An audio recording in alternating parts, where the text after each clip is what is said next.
You gentlemen ready?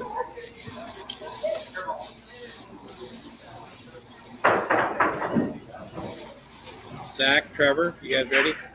Yeah, We're Rich. Yeah, we're Okay. just doing some sharing and some pre-show stuff, and we're gonna get going here in a minute. So if you wanted to sign off, we'll see you at the halfway point. Yeah, I was just going to have them do the lag now. sounds good. Okay.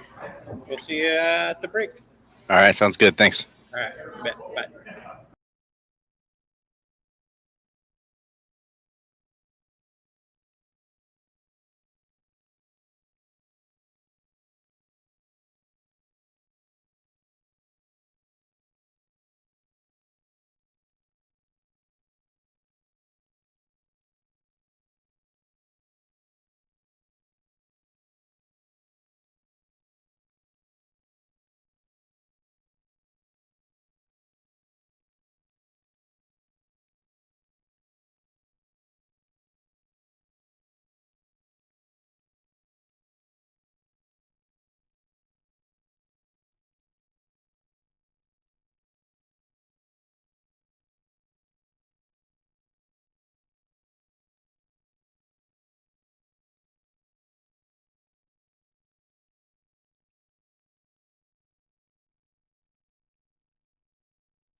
Well, hello, Trevor. How is it going? Doing fantastic on this Monday. Gotta get back late last night, getting back in the swing of things. Had a great time at the Don Weir. How's your Monday going? My Monday's well, I mean it's a Monday. I mean we've talked about this before, and my last couple Mondays have been Mondays. I had school this week, or I have school this week, and this morning I was very tired. I fell asleep in class for a half hour. I had to eat my chicken and rice with a plastic knife. That's about the only Monday things I've had today. So Sounds a little bit less eventful than the last Monday. That's good. yeah. All right, well, let's get into the player questionnaire really quick. We're gonna go over the righties. That's going to be Kelly Smith and JC or Jeffrey Me. Uh, Kelly is a 474 Fargo. Started playing pool at 8 years old, and then later at 21, more avidly in the bars. Uh, all four players tonight, their homeroom and table is here at the Dutch Inn. Kelly plays with a 4-point Sneaky Pete Predator with a 12.4 Revo shaft. His favorite game is 8-ball. His least favorite shot is tree-topped over a ball or against the rail. Pretty cool here. He says for his biggest win, took third place in silver teams down in Vegas at BCA World. So that's a big deal. That's a big fields and lots of players practicing hard, getting ready for that one. So nicely done. Wants to shout out the whole pool community just as his shout out. Other hobbies are camping, and his favorite player is SVB. And celebratory meal is a steak. Jeffrey Me or JC is his nickname. He said that he started playing pool right out of the womb, but later more avidly once he turned 21. He plays with a Predator. His favorite game is 8-ball. His least favorite shot is a back cut into a blind pocket. His biggest win is at Lincoln City Scotch with Crystal Davis in 2023. He wants to shout out his father, Jeff Me. And other hobbies are cars. And his favorite player is Mike Massey. Also, his favorite celebratory meal is a steak. I want to tune in the action here for a minute, see what the table looks like, and then we'll get into the lefties.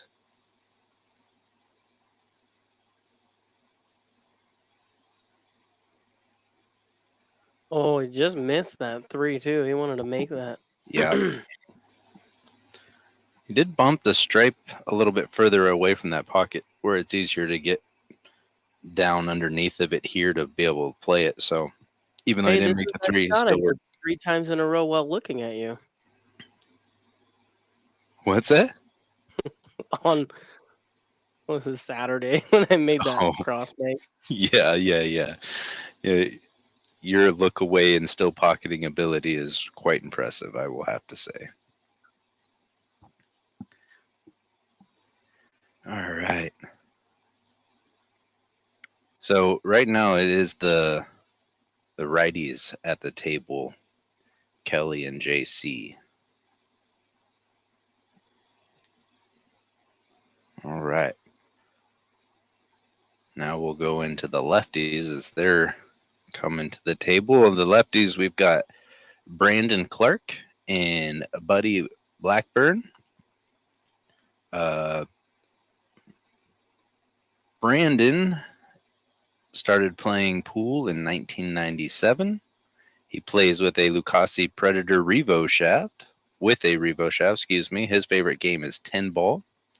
His least favorite shot is a Massey. And his favorite player is Joshua Filler. And Buddy started playing pool 3 years ago. He would like to shout out Shane Van Boning with Q-Tech. And his favorite game is 10 ball. His least favorite shot is a back cut into a blind pocket, and also equally difficult is a treetop over a ball or a rail. His biggest win in pool is winning 8-ball silvers in Lincoln City. That's awesome. He would like to shout out his... Big win. Yeah, definitely. Everybody goes there hoping they can snap off a title at the Lincoln City. That's big deal. I want to shout out his member, our mentor. We're going to have on Rich Fear here after a little bit. His other hobbies include hunting and fishing. His favorite pool player is Shane Van Boning. And his favorite celebratory meal is a prime rib. All right. Speaking of Buddy, he's down on the ball right now. He's the only player in this group that I recall meeting before. Actually met him working a booth at Lincoln City. Super nice guy. Yeah, Buddy's the only one I know as well. He came and played in my 500 and under that I just did over at Phil's. And he was a 500.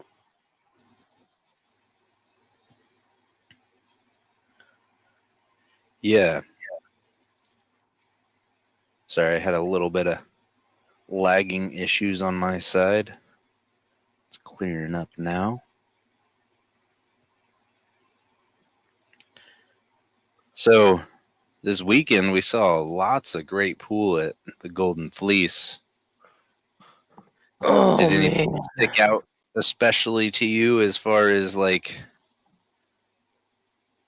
from the event as an overall? Yeah, I mean, a couple people stuck out to me. I mean, one, Yuto, right? Like I've seen him playing on EvoSports streams before and didn't really know him, but before the event started, I was introduced by Justin to Yuto. You know, very nice guy, and then I got to watch him play Shane for a little cash, and he did very well.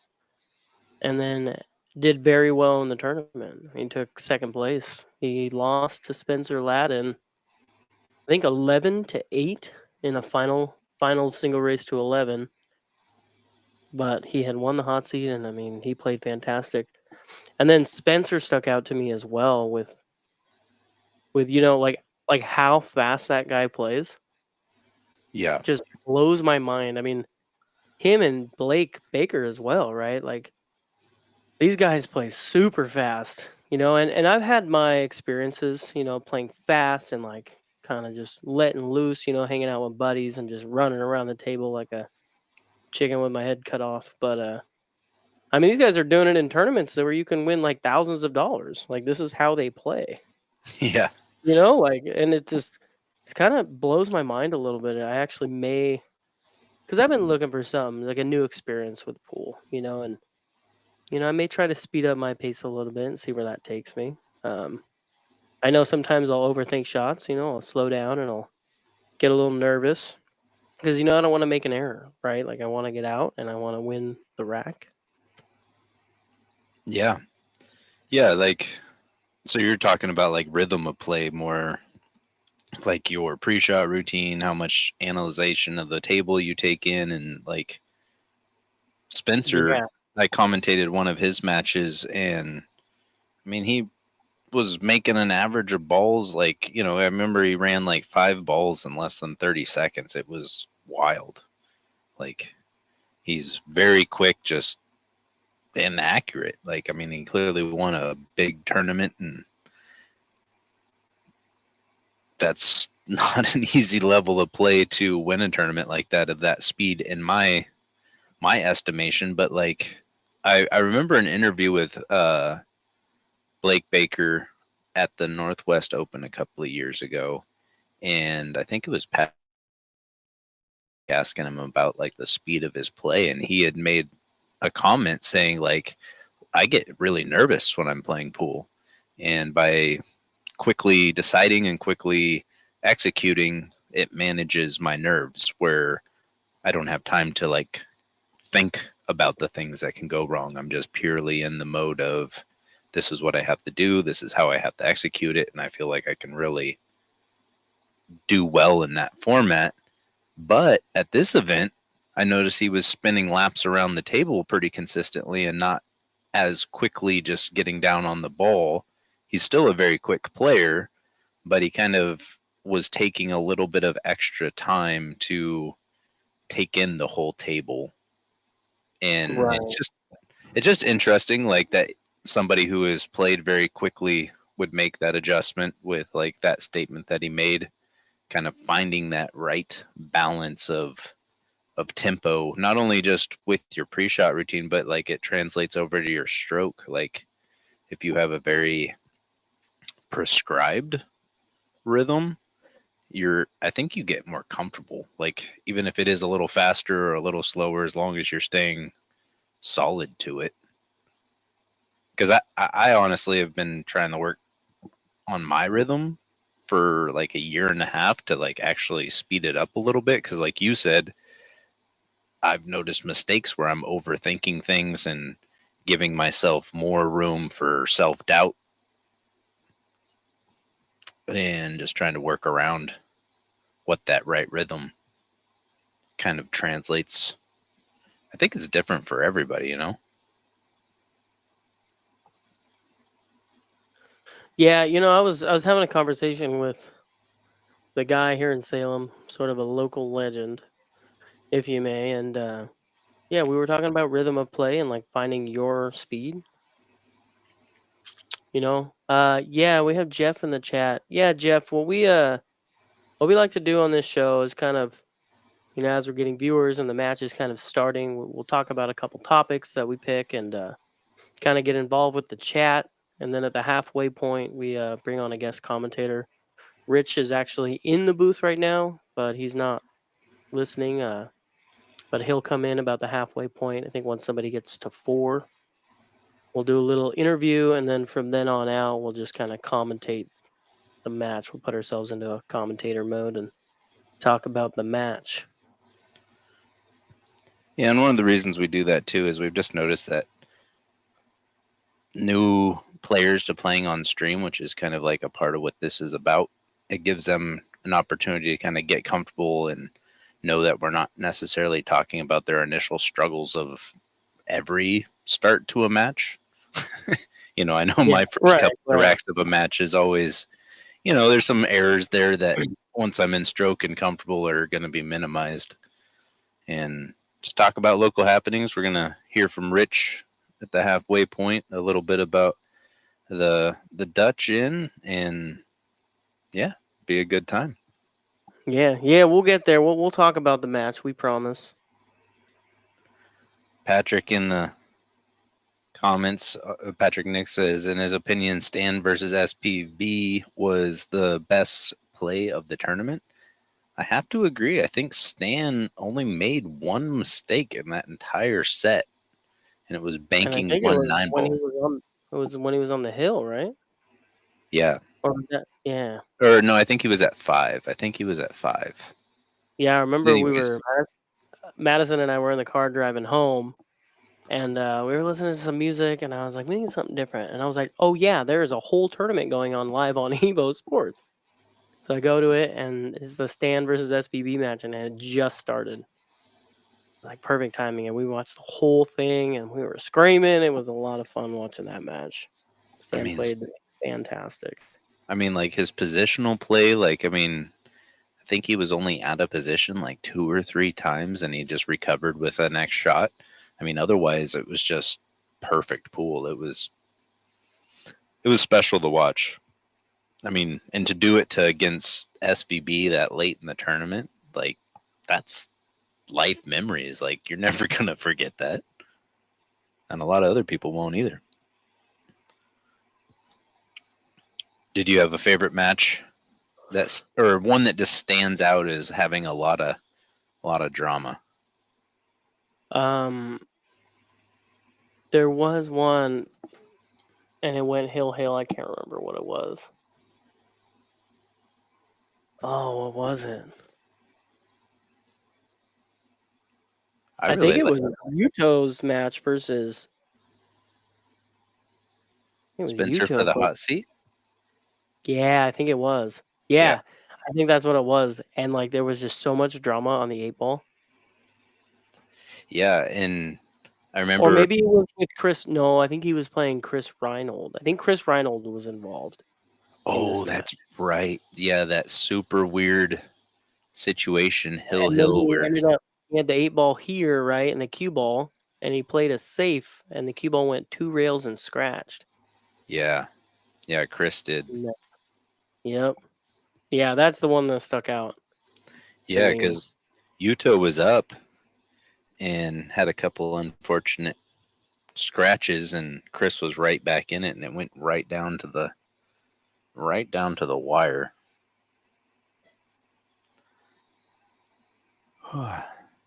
Yeah, that was the match that was actually sticking out to me, was both of which were Yuto, just like when he broke and ran against Spencer, because he was up on Spencer too, and Spencer was making a comeback, got it to Hill for the hot seat, and then Yuto played just like a great out for a break and run to cinch down the point. Just plays with a lot of heart. And that same match with I think it was Yuto and Chris, right? That same match, I mean, that should have been a break and run on Yuto. Like, he should have had a break and run, but he got weird on the 8, and then they had to start playing safes. Yeah. I think it was a hill. It should have been a break and run, but then drama unfolded. Who doesn't love a little drama? Exactly. Well, the players don't. The players just want to win. Yeah, I guess there are some people who don't like the drama. And the reason I say that is that when I talked to Yuto after one of those hill matches, he was like, man, I was like, you were feeling it, right? And he's like, yeah. And I'm like, man, you look like you were super comfortable. I was like, way to make it really interesting. He's like, I didn't want to.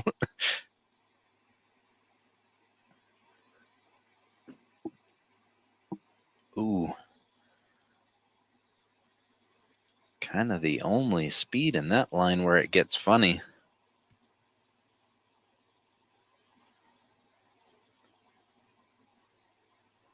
Wonder if he actually kicks at this ball. Like this, but like if you make it, you're not really giving yourself a whole lot. You almost kind of want to not make it. Nice shot. Makes it down. But unless you're going to bank this ball back, I guess you could bank. I think that's a 15. Bank it right back at where you'd be standing and run into the 3. Looks like that's what he's going to go for. Oh. Not quite wide enough, and I think he has a good starting ball. with this 3 to play it in the side and just kind of roll forward. We'll see what it looks like. If it's pretty straight into the side, I like playing the side, but if it's not, maybe playing it up table and coming back to center for the 1. But this should work. Just play this 6 and come across once and try to sneak back out into this position. Yeah, I always look at like the pie shape of like the most comfortable angle is anywhere like in here to be on the 8. He plays in the dead center zone where it should just be a stop shot or close to it. Man, I feel like all Scotch teams should be righties versus lefties. It's really easy to identify who's shooting just by wow, perfect. Exactly. So the righties have an opportunity to go up 2-0 here. Yep. Jimmy in the chat, welcome. Miss seeing that guy. Yeah, I see him all the time, man. Well, not recently, but he's around. I think he wants to get on the show. Ooh, that would be fantastic. You know, if we had Blue Diamond to get EvoSports, maybe Colby's to get EvoSports, we'd have a couple more venues down here to play on. I know it.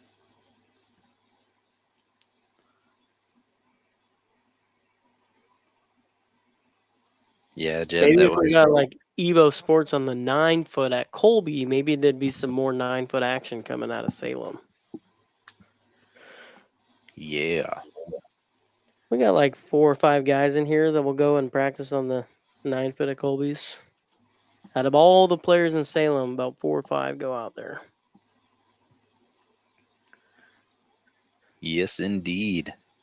It could be Jeff? 5 or 6 if I went out there. Yeah. Jeff in the chat, that was a nice shot by JC. Really held nicely. Get the game win. Oh, cue ball.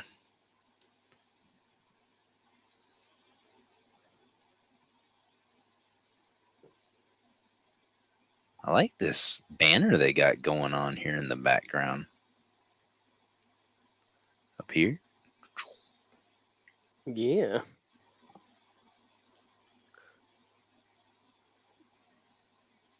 Whenever I see a banner like that, I'm always thinking like big money matches being played, all the sponsors getting in.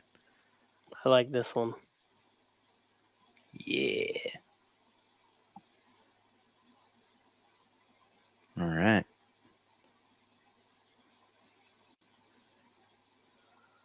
Lefties with ball in hand here to try and work this rack out.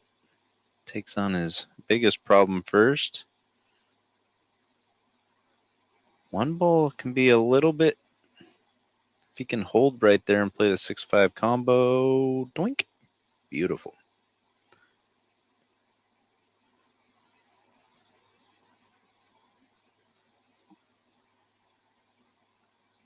Ooh, has he got enough to see the 6 right now? If he does, this out is pretty available. And they just kind of baby it in, let it kind of roll in there. I think if he can get this 3 ball and hold for the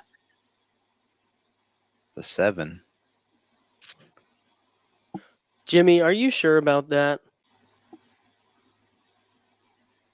Because Jimmy Buckets and I are always down for some scotch.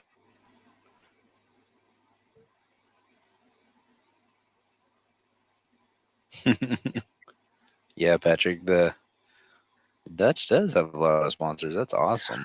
Oh, that's a how did little that not wide. go? He hit it a little wide. It Just kind of ran down the rail, sort of at this just spot barely. and hit the point. Oh, Sorry, I'll get that line out of there for you. You know the players can see our lines, right? It's like the same thing in football. if they wait 20 seconds. Yeah. I might have to play this 10 in the side now.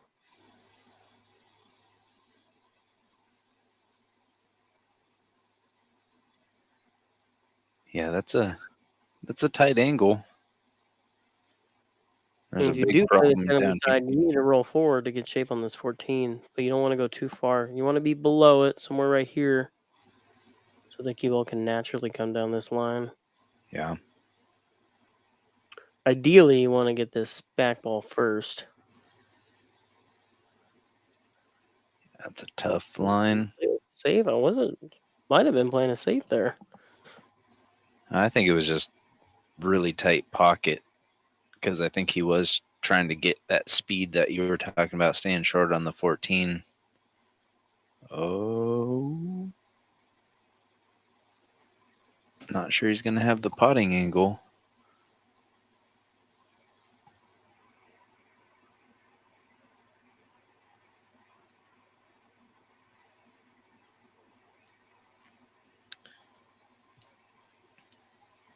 You know, Massey bank this.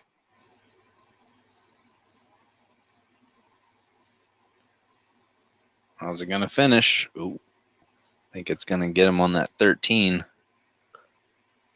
Because if that would have rolled right up and kissed on that ball, this rack would have been a very tough spot to be shooting from, but he's able to work it out.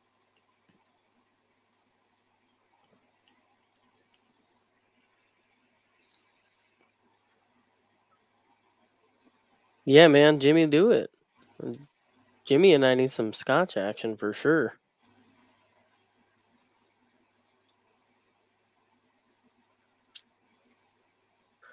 An opportunity here for the lefties. Now, how are you going to play this? Because holding this cue ball is got to hit it really nice to hold that. Yeesh.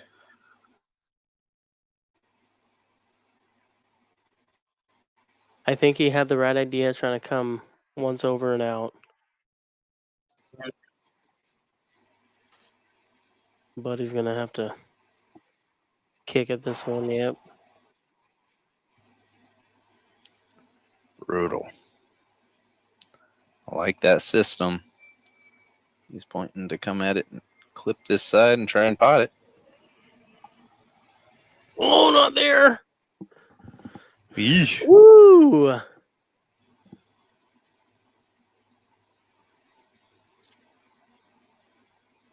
Ooh, Trevor and Jimmy. Ooh.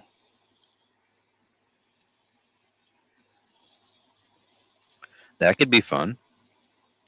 So does this 10 ball have a pocket? Because I don't think it does. Yeah, it's looking at the shadows. They look pretty close together.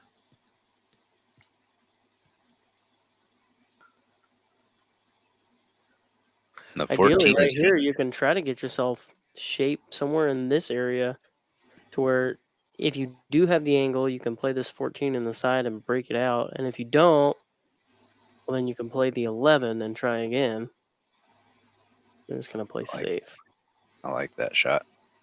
If the 10 doesn't have a pocket, you can just get ball in hand if they decide to not mess with it or miss it. And then you can break it out from there, or they run into the 8 and break it you out have for you. 5 stripes on the table, too, so you got some options. For sure.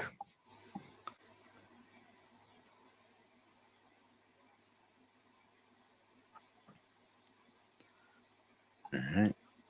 So I think now you need to use this 14 and break these balls out because all these other balls are sitting at that lower end of the table. If you can break it out now, you're almost guaranteed a shot on either the 11 or the 9. You like playing this with draw and not putting the cue ball here? Try to... Yeah, it's just I feel like the draw has a less likelihood to, like, if you run into it. Less they're likely to both scratch. It's less likely to scratch because if you're playing with a little bit of space and you were to come off of this pocket is available, but like I don't think you need to hit it hard enough where that's even a threat.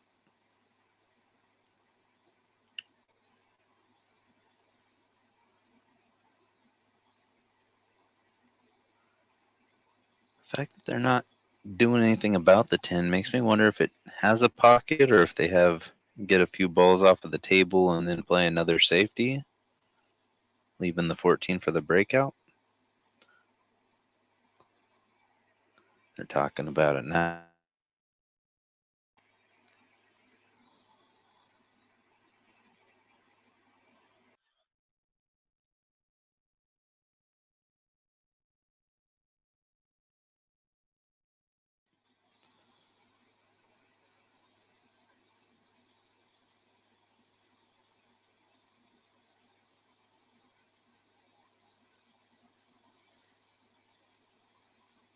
Now I'm just invested to see what they're going to do with this 10 ball.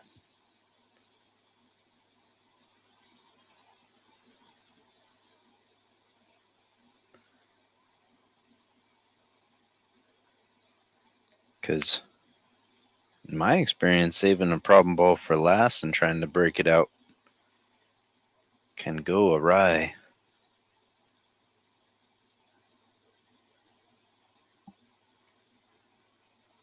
I wonder if he's looking at, maybe it goes by this 8.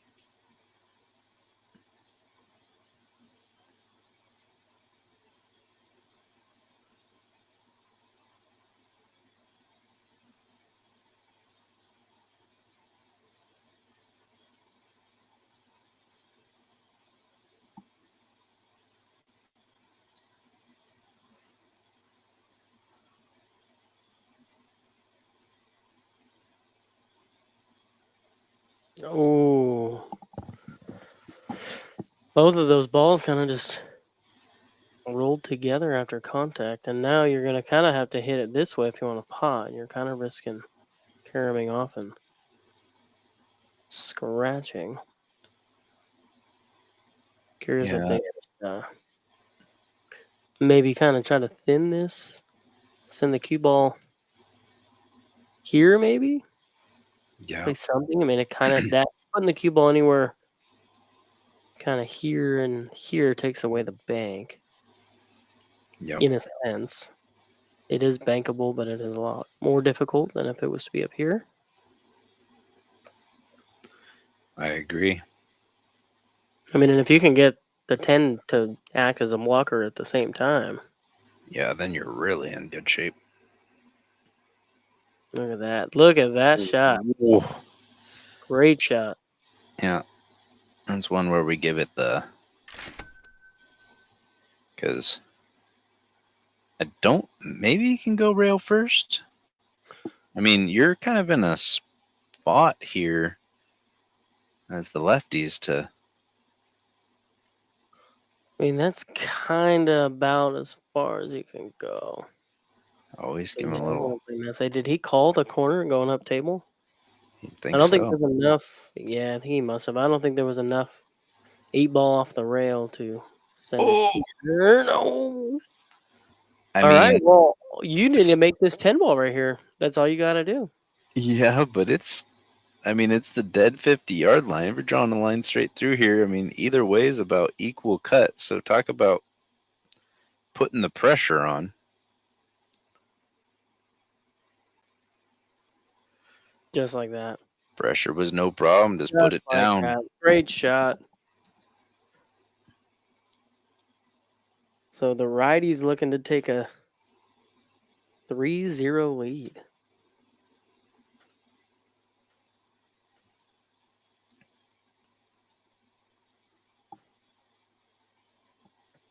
That was a great safety, getting behind that 10 and making it where you kind of had to swing at something, try and make something happen. Yeah, Josh in the chat. You never know. I mean, it's early on in the match. Playing on a live stream table on a show, being commentated by people that you don't know. You know, a ton of different reasons. Maybe they maybe they had a reason for it. Maybe they didn't. Maybe they didn't think about it. So I'm not quite sure.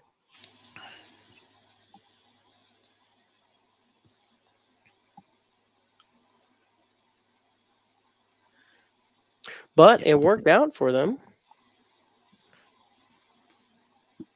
Oh.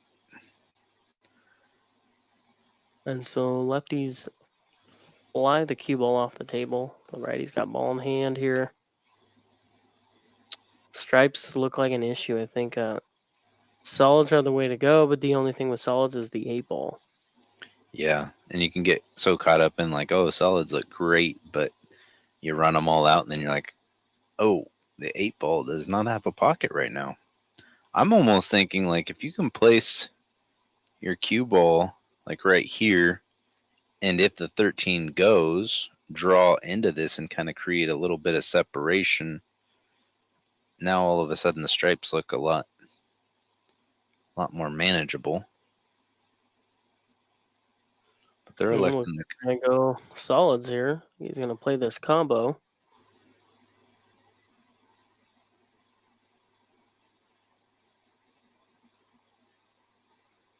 It's kind of gonna leave him in a funny position. Their only shot now looks like to be the 6-ball. Well, I was wondering. He's looking real close at this 2-ball. Doesn't look like it has a look at the pocket.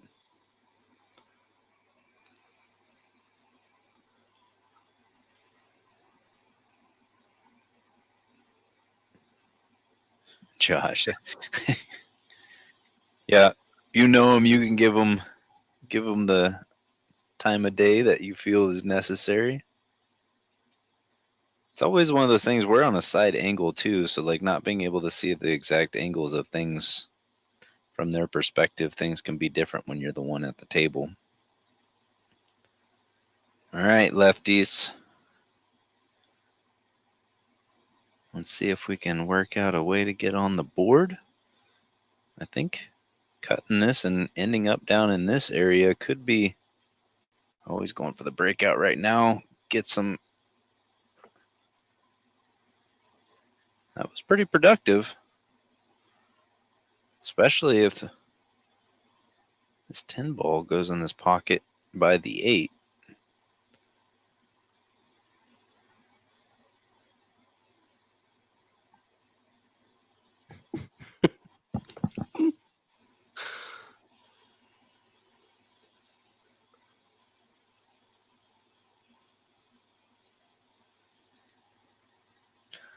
All right. I'm being told I can hear my addictions being satisfied. Wow, this could be so good. Hold up, get a good bump. Ooh. Nice shot. I think I don't think the 12 has a pocket. I think he might have to try to play for a breakout here, but Hold on to something. The 9 is cuttable. It's not an easy cut. well, But actually, I mean, if you can play this nice and smooth and kind of head this direction. I lost my mouse. I think the 15 Or break it out now. Yeah. That's a great shot selection.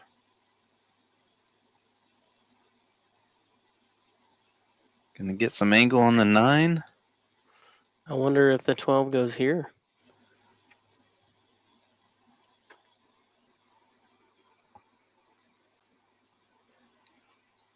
Playing shape on it. Looks like it might. It's going to be a difficult ball to hold. He's looking at the corner, but this is also available.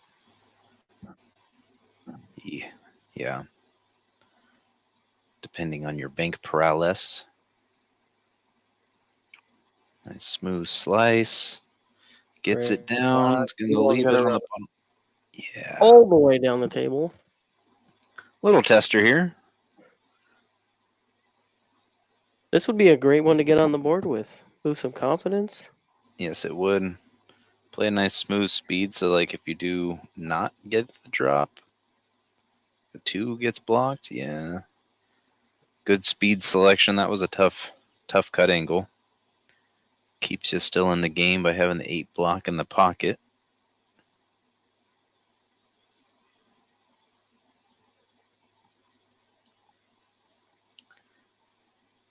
I wonder, you almost need this 3 here to break this out. I was looking at it a different way. Do we have the same color? do. Ooh. Mine's random, though. Oh. See, I kind of like coming at it this angle if you're comfortable with this shot. Something 3 rails at it, if you can kind of get that angle and come underneath of it. There looks like that what he might be trying. No, slower roll. You could do it here as well. The only thing I don't like about that is it's hard to control where you're going to hit the 4 if you hit it, right? Because Yeah, you this is could make the 8. definitely possible. I Yeah. think using that 3 to come underneath it, maybe not that. That looks like the 8's going to go, right? But it's something like this, because you had that 6 right there as an insurance ball. You could But also we'll just see that. run these 3 balls out and play safe on the The last last ball. pot, yeah. Call it and play safe.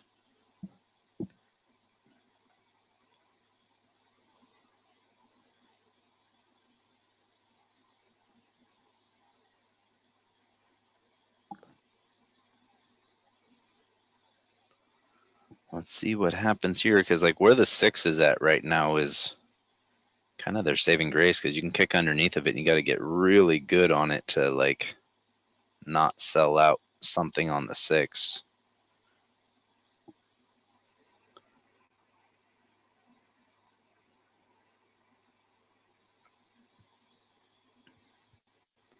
All right.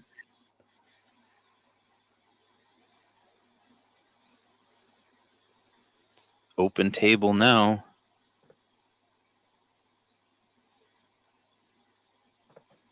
Righties looking to solve these last 5 balls.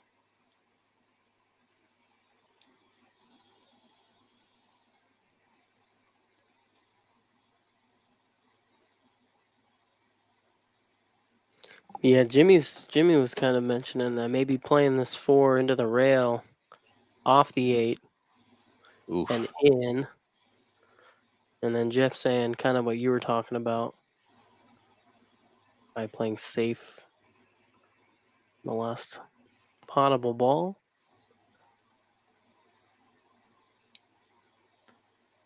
This is going to get tricky. It's really flat. And to get enough energy into the ball to get off of the rail to have this half of the table up in here. Whoa. On the top side. This is tough. They might even just play safe here and just roll the 5 into the pocket and just cover the pocket. Leave the cue, like overcut it and leave the cue over here. Kind of play the 5 like this line. Yeah. So jaws, because you want to make sure jaws, because you don't want the 5 to end up over here. Yeah, because in the I like pocket will that play. shot. Very smart. I think if somebody plays that shot on me, I'm going with this 8. 4 railer. Yeah.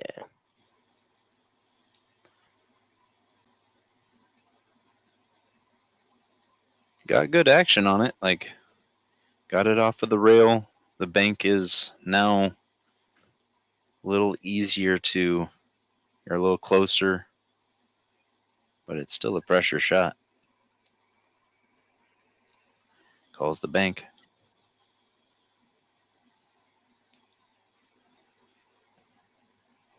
And where's it going to end up? And it's going to end up straight in. So the lefties have a chance here to get on the board.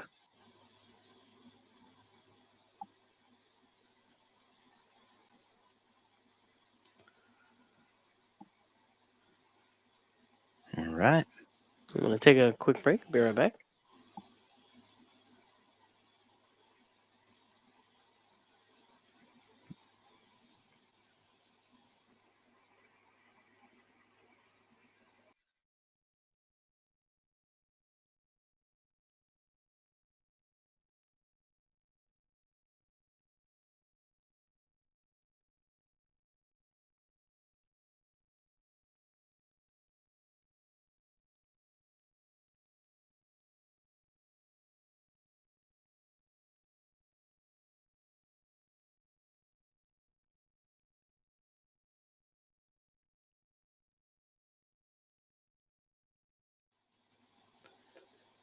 All right, we're going to have righties to break.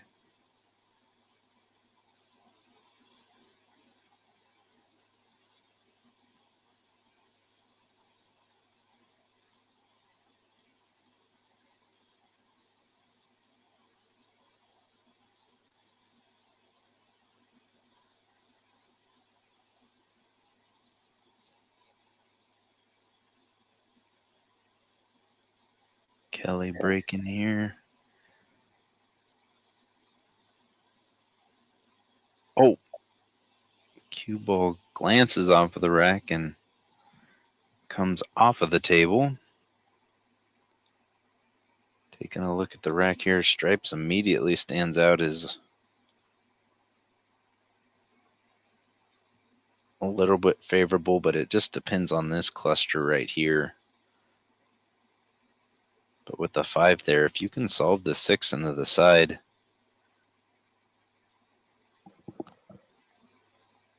maybe pocketing the 6 and drawing back over into this area to play the 2 or the 7 in the bottom left corner. But if the 6 goes into this pocket comfortably, I don't even think you really got to mess with it too much. Might start with a 7 or 2. So is this table open right now, or are the lefties solids? The lefties are open, ball in hand. Okay. They are electing to go with the stripes.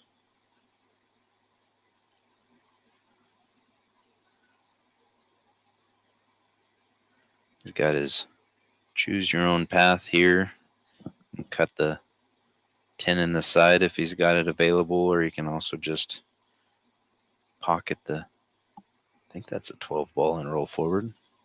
You know, there's something to be said about Scotch 8-ball. Because it's sort of like a pattern play type of deal. You know, find a pattern and try to run it out. Especially playing, with no talking. Right. So you can kind of like tell, like, okay, my opponent let me here. They want me to take this shot. But I mean, comparing Scotch 8-ball, versus 9 or 10 ball. Yeah, no, like there's a lot more differences of pattern play in 8-ball where the two of you have to agree with a pattern to play it comfortably together. Really nice finding the gap through there, getting on this ball on the side. If you can just draw it back along this rail and in somewhere in here. Oh, did not have the angle to do that. Ooh, what does this look like? Does he have like any of this pocket? Yikes. It looks tight if it does go. He's looking at Behind the Buddy's bank. looking at the bank.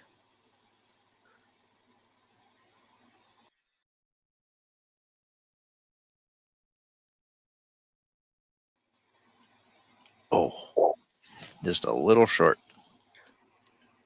Not quite going to cover up the 5, so the righties have an opportunity here to maybe start a little run out or play some safes. They have a big pile of balls in the middle that they can use. I'm almost thinking about just running into the 1 and leaving your cue ball down here just so you can get ball in hand potentially. Back cutting the 6. Make them both while you're at it. I like it. Yeah, I'm not going to call anything. I'm just going to make both of them. Either one works. Yeah, and just kind of roll up, play this 1, and kind of roll cue ball in this area. I think Things it's will got start to open up. I think it's got a little bit of a more angle where it's going to naturally want to be coming up more along this line, I think. I mean, you can play it with some inside and get it to...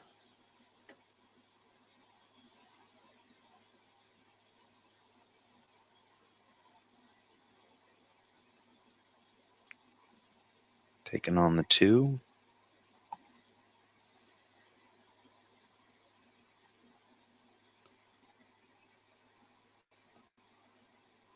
Where's the 8 going to finish out? I don't think it's going to be. Let's play this Yep, wide. that's my shot right there. Uh-oh, side pocket. Oh. Dang.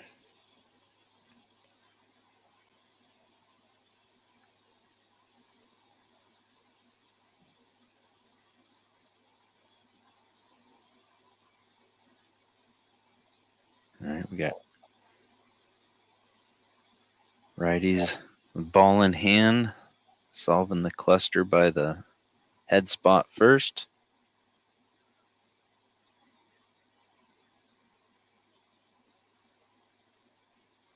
If he can draw back about 5 inches here, play the 7 on the side if that's what he sees. Nope.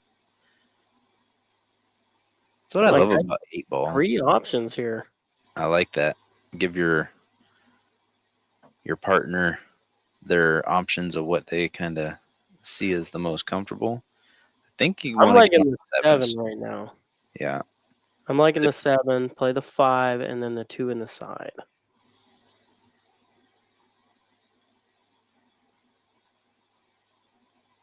Now, how are you going to get on this 7? That's the question. I mean, I think the best you can hope for is like right in here with either high end side, or you can just stun it. I like stunning it 2 rails into that direction. Oi. Oh, a couple more inches, 50-yard line.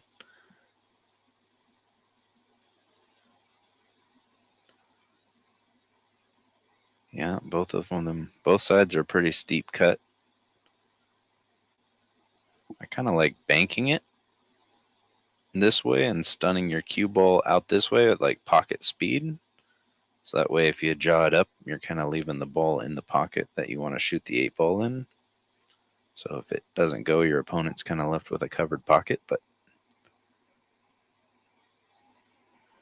it's a super touchy speed control while banking.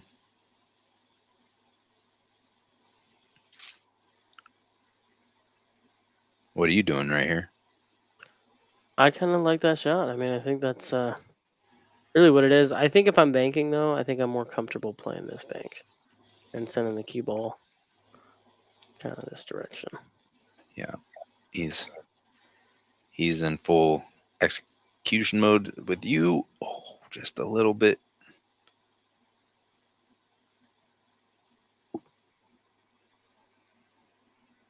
Well, I guess it's a good thing for the righties that 7 stayed up. Because if this 8 misses and ends up somewhere over here, where the cue ball ends up down here, they still have an insurance ball. I think that 7's makeable from anywhere, though, right? Yeah. Yeah, that's what I'm saying. Oh, yeah, I get what you're saying. If the 8 ends up here and the cue ball is all the way over here, I mean, you still have You can't shot just on 7. right.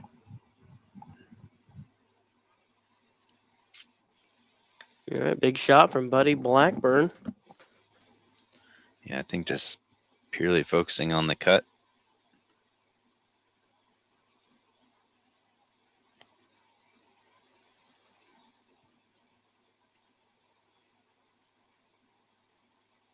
Ooh, right. Closing the gap here.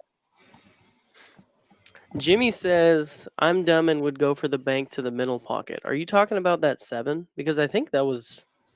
I mean, Trevor had hit shot, but I think both shots were like the correct shot. Yeah. You know, and I like that one because the balls are up here, kind of on this line. So now you have all this distance to bank rather than kind of just cutting it short here. You can kind of tell the difference in the angles. Oh, we're in a math class right now. Ooh. But protractors out. Yeah.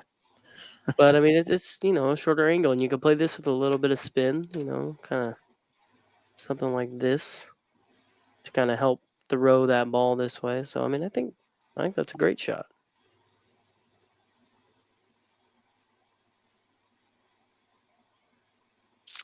Go 8 ball, go 8 ball.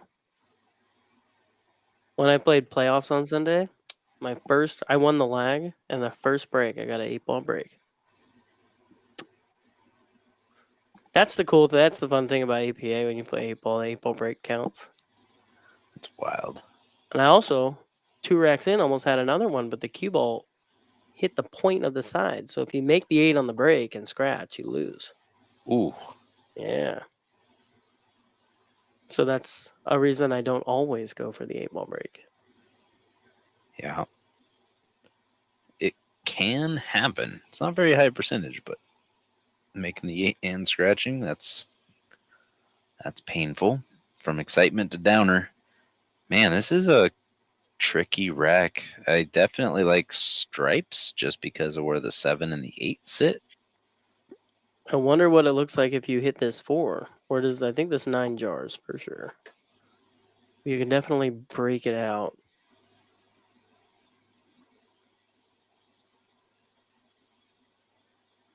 Maybe it'll play this 5 off the 9. I like that shot.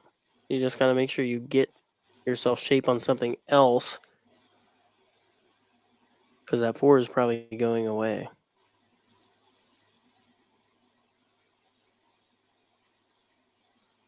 And what's the replay on that? Yeah, it looked like he just overcut it a tiny bit. Jeff, thanks for the clarification. 8-ball does not break BCA or BFS matches. So we're playing BCA rules.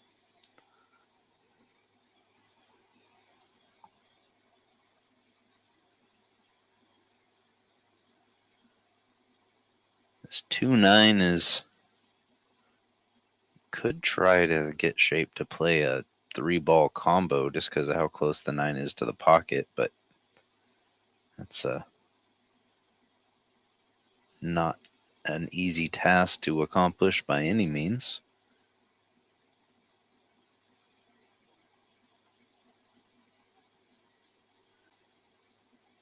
I play the 14, come across for the 10.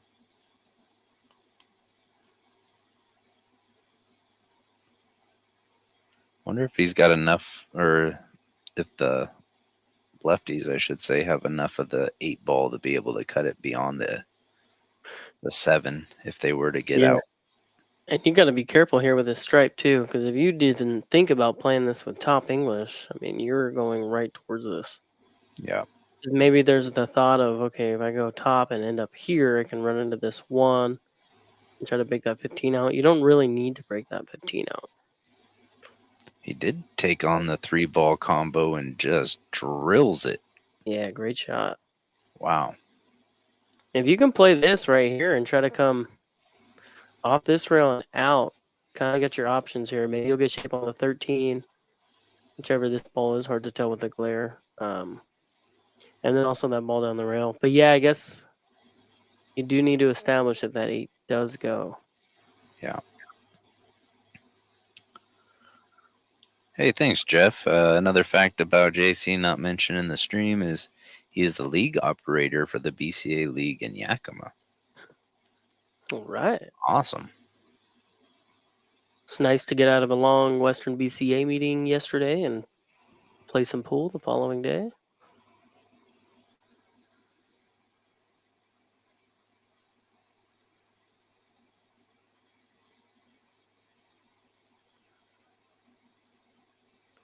Man, that 7-8, it's lingering in my mind of how I that's know, going to get yeah. solved.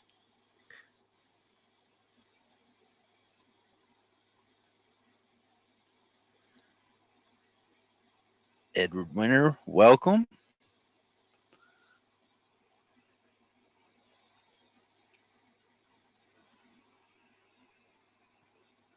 You know, whenever I see this kind of like couple of like little roll the ball into the pocket, it's usually when there's a situation in 8-ball that's the 8's tied up or a ball near the 8's tied up, and everybody's just kind of like moving balls around to be in a little bit more favorable position until somebody can kind of come up with something to solve the problem, because I do not think that you can cut this 8 by the 7, like unless you're like here and super back cutting it. I just don't see that being possible.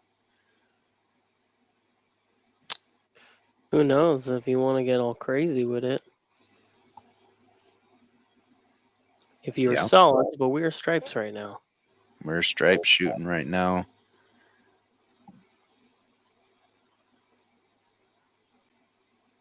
I like just rolling this ball into the 5.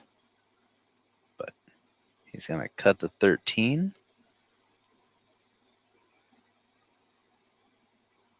Well, Well, now the lefties have a breakout ball. Yep. Furniture has been rearranged a little bit. It's not too much different, but there are balls in close proximity where breakouts are a lot more available.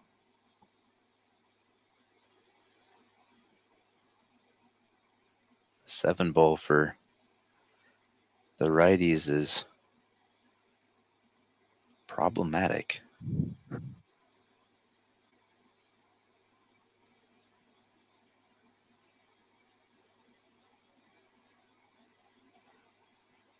Solids. How do you win from here? Can you get out? You have to play a safety to change the playing field. But then they just pocket your ball with the stripe that's right there. And Yeah, I always think I come up with these clever shots, and then somebody comes up with something clever, more yeah, clever, and then I end up losing. Like, oh, I guess that wasn't that smart. I almost feel like make the 1 and then maybe nudge the 8 in front of the pocket with the 7 ball. It's super risky because you could make it. I mean, what if you can get? It's a little. Maybe if the 7 was off a little more, you can get the cue ball kind of in this position and try to play the 7 off of the 10 Boy. gently and kind of send it this way. Not necessarily trying to pot it, but Nice combo. Wow. That was a great shot from JC.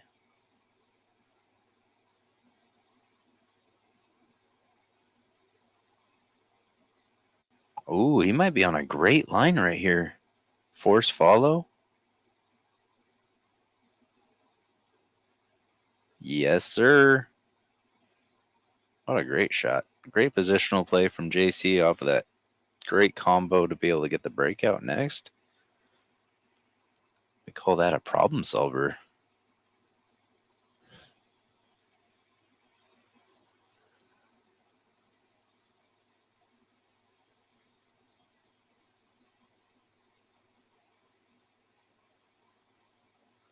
Doesn't go down, but man, it's going to leave a really hairy back cut into the side pocket here for the lefties to take on, buddies. Sizing it up. I feel like the scratch plays so big here, too.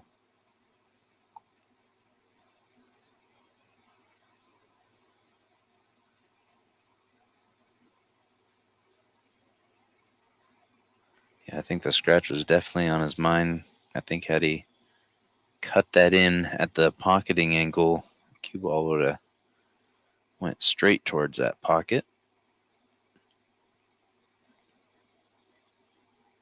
The way the 13 lays up on the 7 is going to complicate getting on the 8 ball using this long rail down here.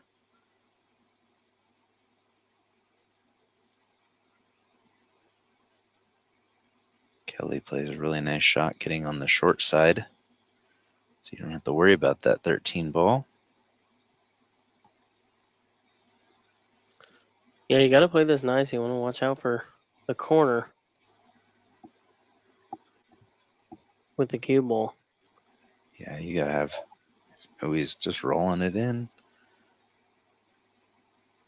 Oh, it doesn't go, but man, does it. See, this is kind of the situation I was talking about. Like, they can just now pocket this ball here, run the cue ball anywhere out there, and just kind of cover up the pocket. I feel like you have to make this ball right now. You could call it following it in.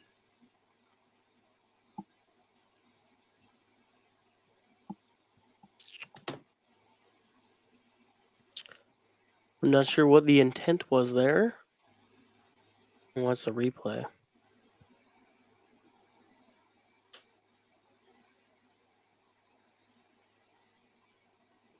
Try drawing. Ooh, it's going to get favorable last little bump there. Going to leave it pretty much straight in. And also locks up those balls. So, like,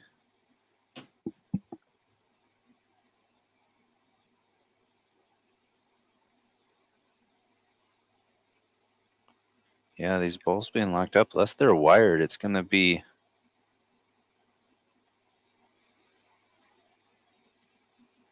I wonder if you try to make this kind of come this direction and create some separation, maybe get safe behind the 13. I think it may play. I like that shot, but play it with more speed where you're playing it out up into here so that way you have a look at the 12 if you do make it.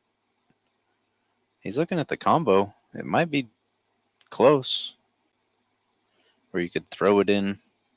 It looks like it's heading wide, and you're kind of on the wrong side of the.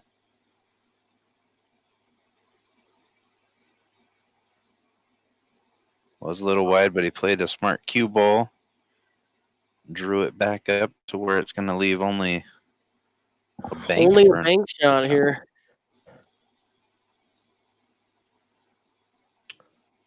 For the righties.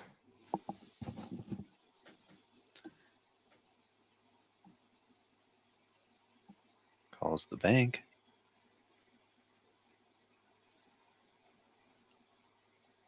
Oh.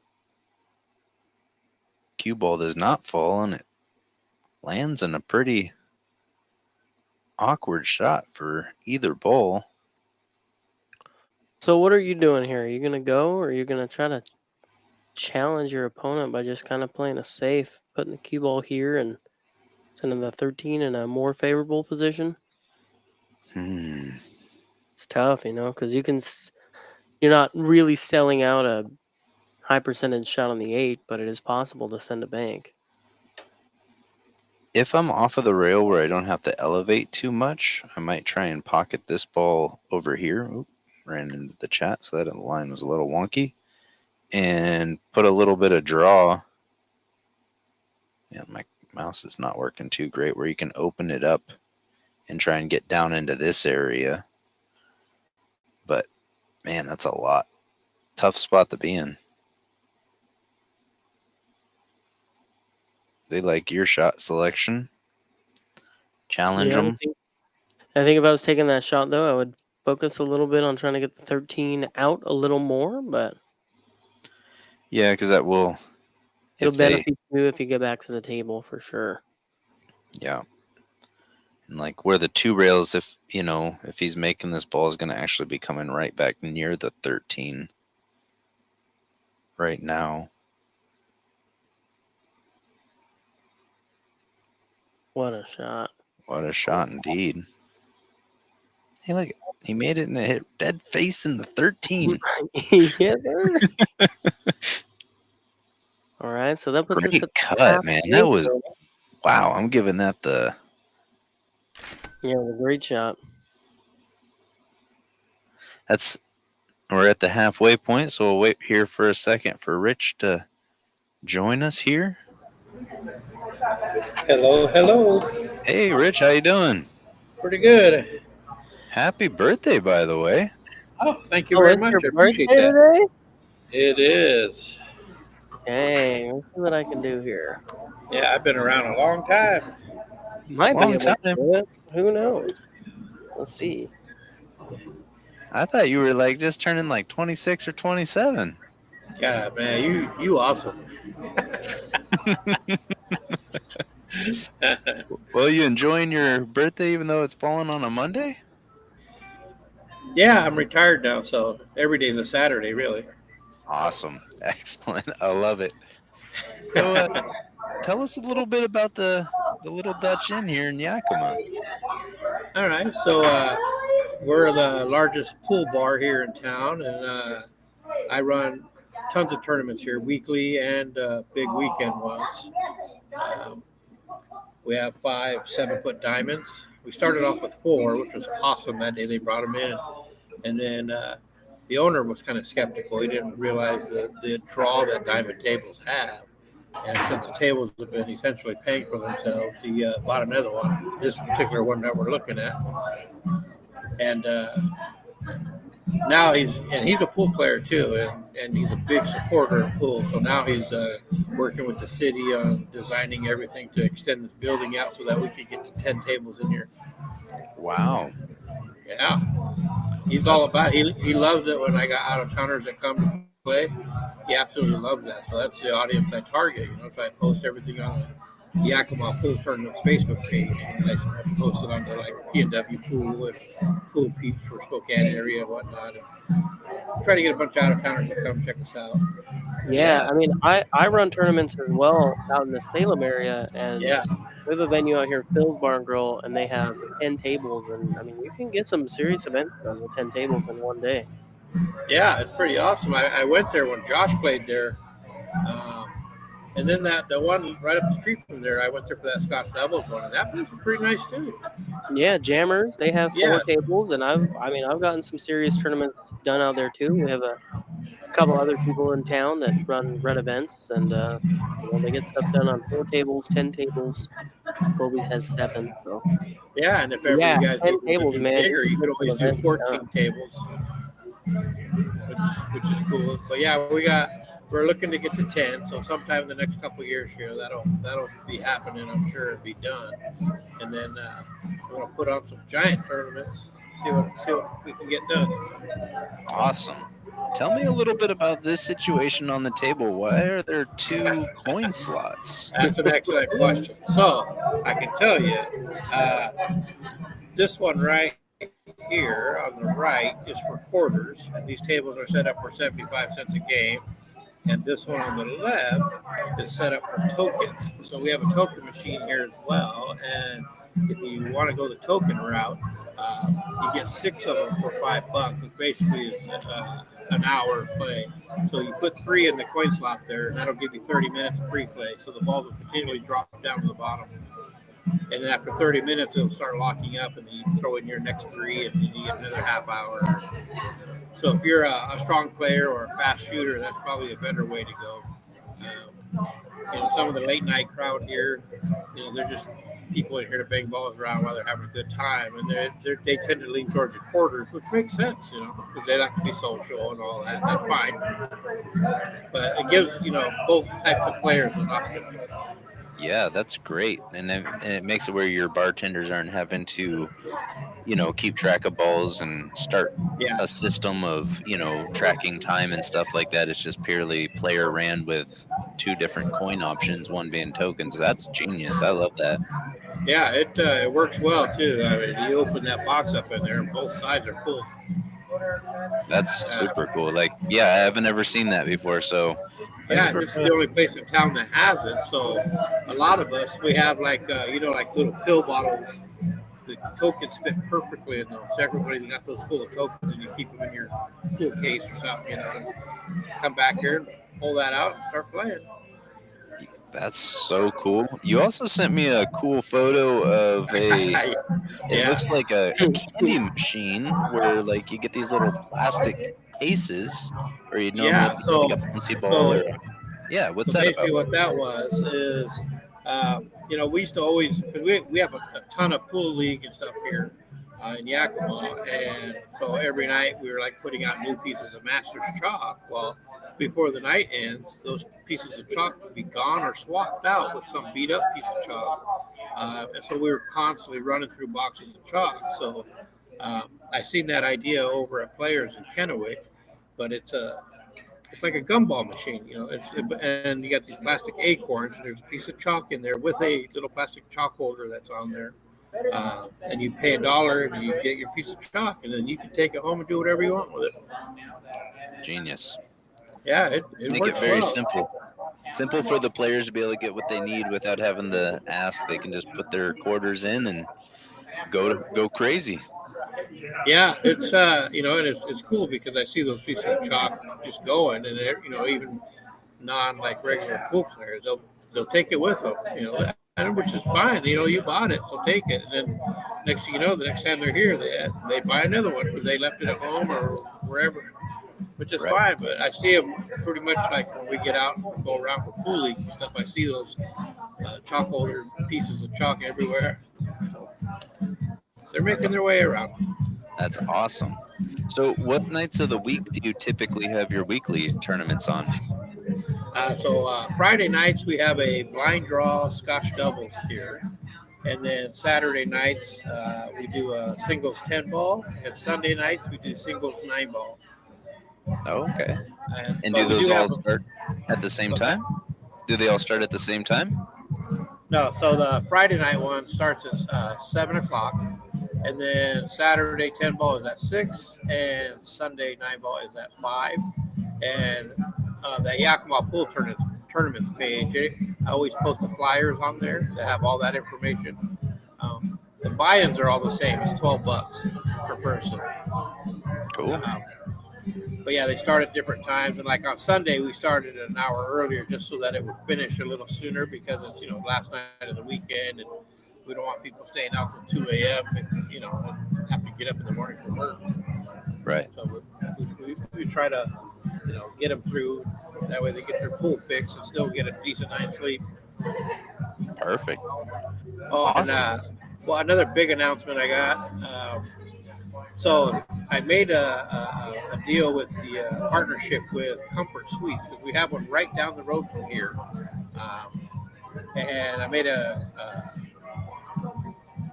partnership with them to give discounts on rooms for when we do our big tournaments. So if anybody wanted to come, and they could get a hold of them, and they could let them know that they're with the Dutch, and then they'll get the big discount on the room. That's so great. Like, the only time I've ever had that happen for a tournament was when I traveled out to Florida. They just made a deal with the hotel that was right there next door, and yeah, it was like $60 or $70 off of the night for it's super convenient. Yeah, and super one convenient.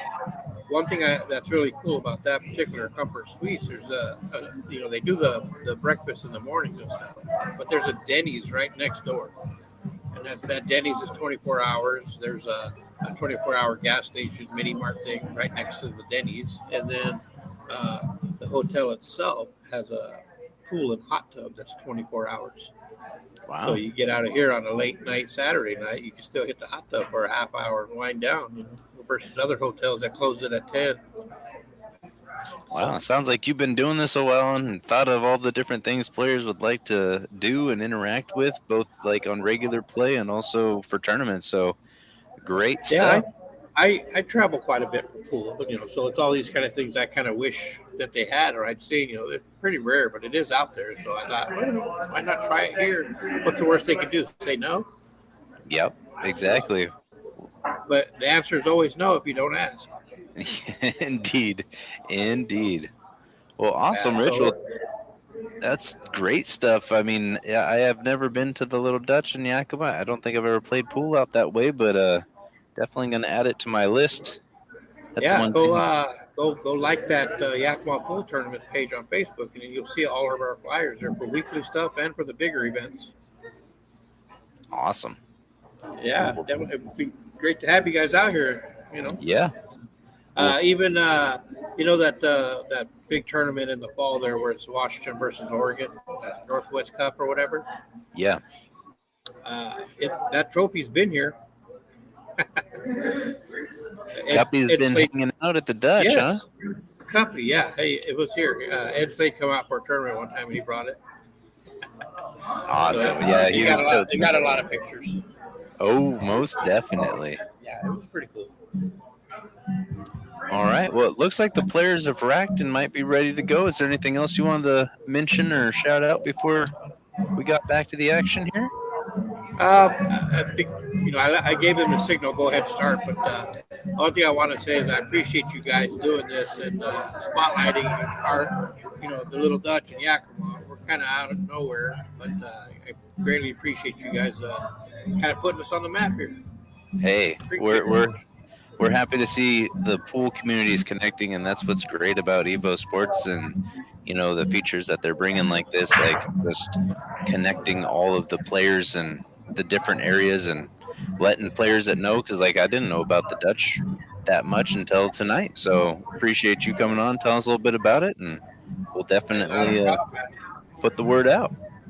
All right, man. Thank you. I appreciate it. So I'll let you guys get back to the action. All right, enjoy the rest of your birthday, man. Thanks for coming All on. right, All right, Rich. Thanks for appreciate coming it. on, man. Happy No birthday. problem. Thanks, Zach. I appreciate it. All See ya. right, bye. All right. So, well, now, Trevor, what's the deal now? Now we go full commentator mode. I mean, I feel like we've been commentating a good amount of this match. We We had a have. little topic discussion in the beginning on kind of rhythm of play, and kind of just found ourselves commentating, which is always the best. It But I is. think, yeah, let's go into this full commentator mode. Real quick, I wanted to address some of the comments that was in there. Josh Anderson says Dutch does a match, which I imagine was during the tournament conversation for the weekly thing. They probably matched some of the entries, I'm assuming. Okay, yeah. Jeff Me mentions that Ed Slade wears the cuppy around his neck like a chain on a baller. Yes, he does. He loves to take pictures and post them up when Washington is the victor for sure. Myron, yes, Daryl Crane still plays pool down this way. He's out of Klamath Falls. Occasionally he'll come over to the Medford area when we've got a tournament, and I've matched up against him one time, and I was not the victor. He's a great shot. All right, full commentator mode. Let's do it. Let's get into the nitty gritty of this match coming at us fast. So righties here, shooting stripes. You need to come up with a good shot here, but I think you can just play a nice cut shot on this 11 and get great on this 13. You just really got to focus on making it just a touch of outside English. Yeah, making it and preferably staying beneath this line, this direction, just because it's easier You don't to. wanna get too far out of line for sure. It just makes that cut on the next ball. Ooh, But we're shooting solids. we're shooting solids. I got apologies. Well, we're here. We're here. We're waking up. So it's Monday, guys. Gals. Patrick in the chat saying thanks to all you do for the pool community, Rich. Indeed. You can definitely hear from that and what he's helped this room activate to make it as accommodating to the players as possible is fantastic. Man, the 7 ball So is. what are we gonna do with this 7 ball? I don't know. I don't even think it goes up table. It definitely does not go up table. A side pocket bank is not available. I mean, I might consider banking the one just to block the pocket, but that's not that great. Swing at it here. Gave it a good effort. Now we're going to have enough angle for a bank. Eek. I'm gonna refresh. I'm getting some lag. some lag here. Good. I like you with a different color. His color was very similar to mine in the line drawing. Goes for the bank. I like that shot selection because it's going to leave a long shot on the 13. And with the 7 right there, it's going to add a lot of complexity to positional play on the 11, elevating up a little bit to get some draw. Ooh, where's this gonna end up? It needs to slow down. Oh, man, that was a great line. Did he get there, though? See, this is where it shows like pull the game of inches. I mean, if you're quarter inch to the right, He might be on it. I think line it up like he has, Jabe. So I like playing this. You have it low or high inside. Kind of bumps the 8, but it's just fine. I like the direction we went there, though. Maybe trying to tighten it up a little bit, though, and come out. Coming at the 1 on that. But ran into Yeah. the 8 in a favorable way where brings it back to be within 1 and breaking. I mean, the break in 8 ball is so important to make a ball and be able to choose your suit. Because I say if you choose the right suit after the break, you're going to win 70% of the games from there. Right. Joel, Yeah, there's welcome Joel in, bud. what's going on, Joel? Sorry, you're going to say? Oh, I was gonna say, I mean, yeah, BCA, you make something on the break, it's still open, right? And there's other leagues out there that you take what you make, which just adds such a different aspect to the game. So being able to have that choice is huge.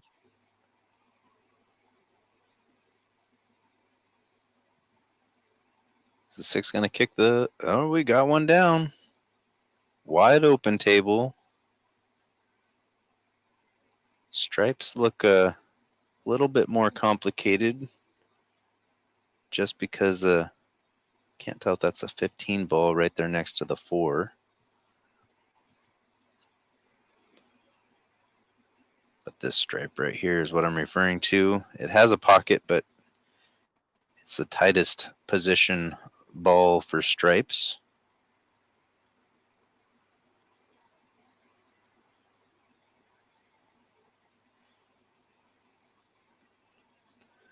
But a starter on the solids is a little bit dicey.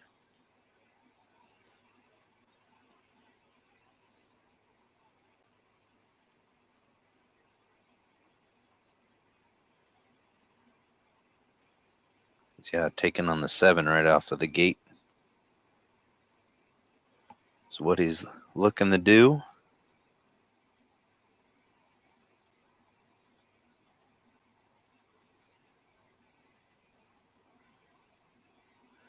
Seven does not fall.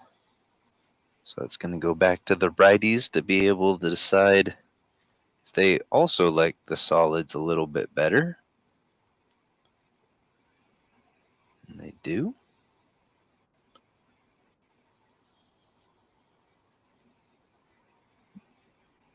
Kelly's starting them off with the solids. And comes JC. Got a really good position on this 3 ball.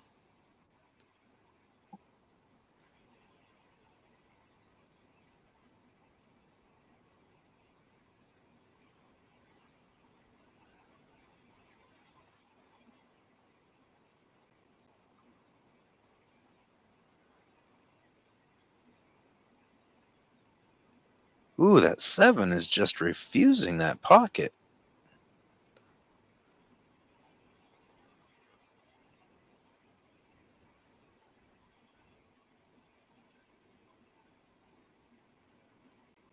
Is it going to get over there? Oh, man, that had such a great line. It's still cuttable, but man, the heat that's going to be coming off of that rail, cutting that ball in, is going to be losing the cue ball a bit. Probably going to, no, he's definitely sizing it up, seeing if it's worth the risk, because it is a hard ball to get on, and they're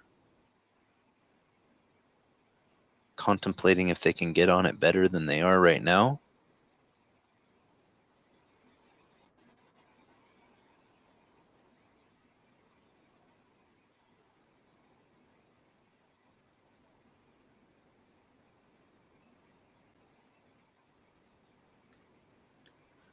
Yeah, that's why that suit selection, the stripes were definitely the more difficult of the 2.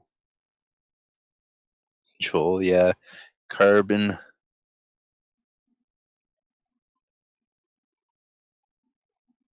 Gets a little bit high. I think he was probably trying to hold for the 4, but now he's going to take on the 5 ball. Probably come back up for the 7.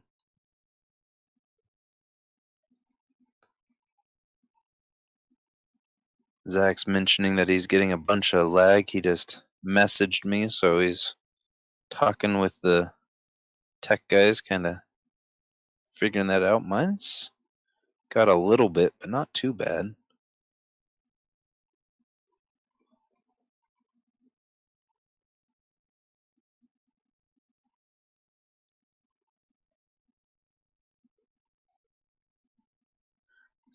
Joel says at least the bridge is wood, which he's referring to this right down here.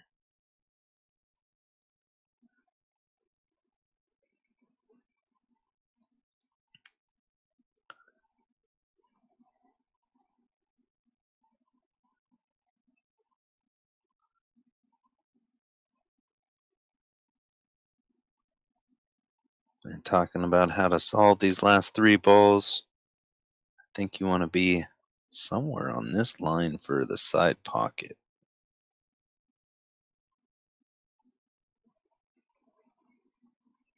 I feel like the 8 ball is going to come into play just with pure rolls, so we might. Yeah, what's going to result in?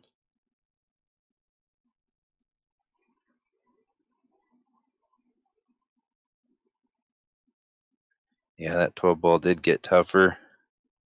Joel, and I think here you can just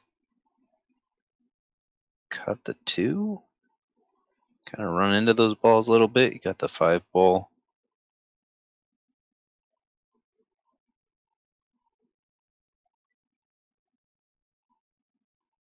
All right, that's a little better now. You missed out on some Joel. No. Joel, Missed out on Joel. you missed out on Joel. He was saying it's a carbon fiber party, and he pointed out that the wood rack down here, at least the wood rack was wood. I think he was trying to play on the rail to come underneath of the 5. Jay Pleasant, there are some good deals and some carbon fibers out there. My buddy with England Hughes is putting out a great product. Just over, I think, 300. But then there are also products that I think are going for like 150, which is still, still could be a little spendy.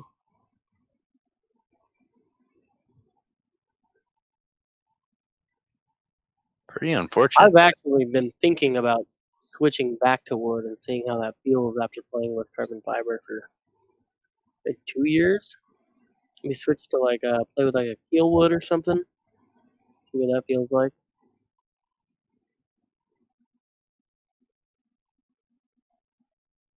Oh. Overcut on the 7. Gonna leave a tough one here.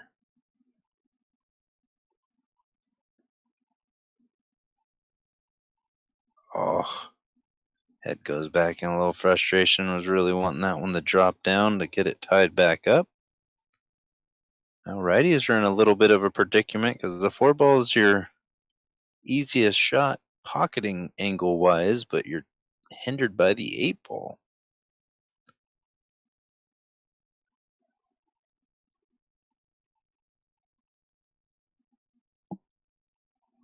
Gets it. Ooh, what are you gonna? Well, what do you do here? I mean, do you go for this cross bank and try to get back up table for the 7? No, I'm He's jumping up and down saying, "What do I do? What do I do?" I'm drawing off of this, playing it where I'm calling it to follow through that, hitting it as full as possible. Draw the cue ball back up here. Yeah, I'm kind of seeing what this center to center looks like. Yeah, it looks pretty straight. I think mainly just drawing your cue ball back up to the upper table area.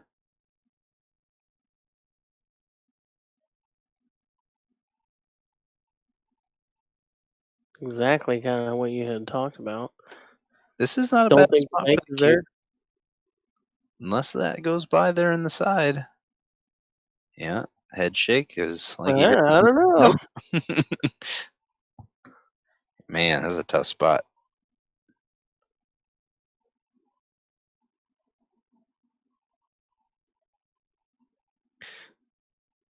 Nice to get the 2 down. How's it going to finish? It's going to double up too. Wow. What a shot. Wow. Buddy coming in with the super complex bank to carom to safety.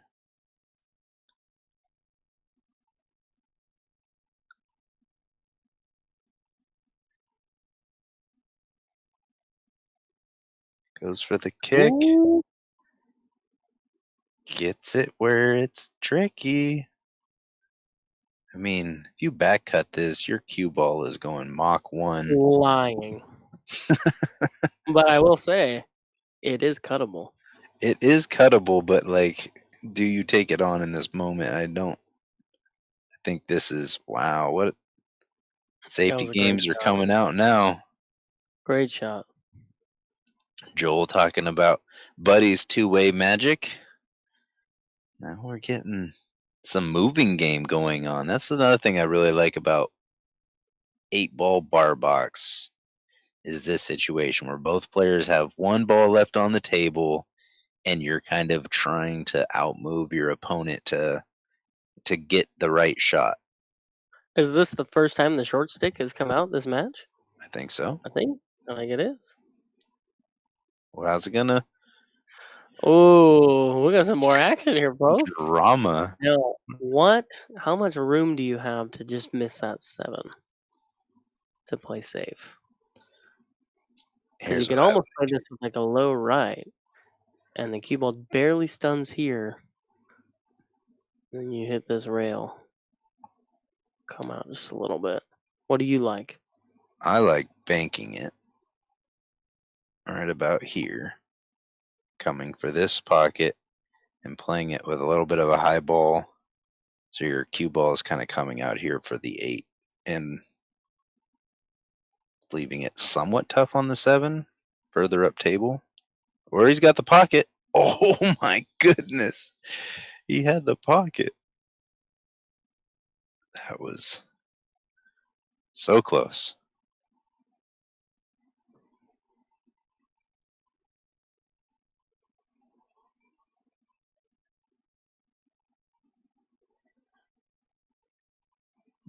Jeff and Joel mentioning some other avenues in the chat for affordable carbon fiber shafts. Oh, look at that shot. Wow. Back cuts the paint off of that ball. You have a little bit of room off of the rail to get a little bit of low on that, but if you're gonna, I think you can follow it in. But if you hit it thick, you have an opportunity to come off. I mean, if you hit that 12, it's a pretty tight pocket to go and scratch. Unless you hit it kind of full. If you hit it full, it can. Yeah. Like, I don't think you're going to just glance off of it very easily. But yeah, if catching it full, it does have a chance of following in.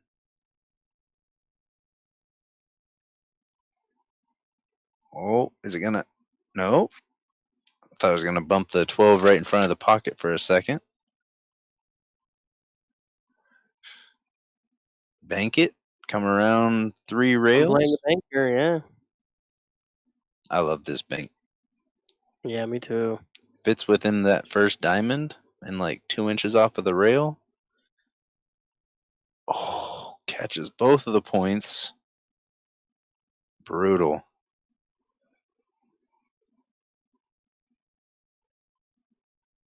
Hey, I know this shot. This is a dangerous one. No. Gotta watch out for this line right here off of the second rail.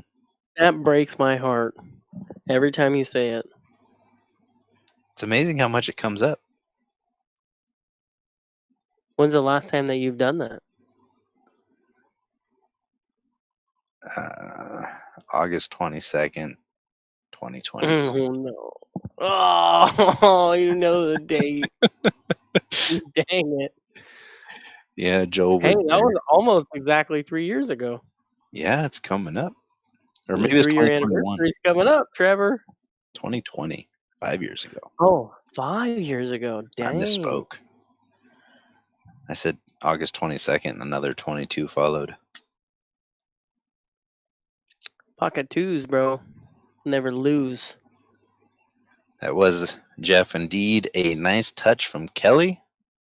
Did not overhit that ball where I could have learned that speed control 5 years ago. I would have felt a lot better about that shot too. So nicely done. Joel Peck, tattoo time. Yeah, what happened this weekend? We were just so caught up in all the festivities. Well, I felt weird leading the way to a tattoo shop to where I get a W and you get an L. So Why? I don't know. Man, It was you're too one nice. rack. I don't feel too good about it, but I also feel good about it. So if a guy plays you a $5,000 one rack and you win, are you going to feel bad about taking his money?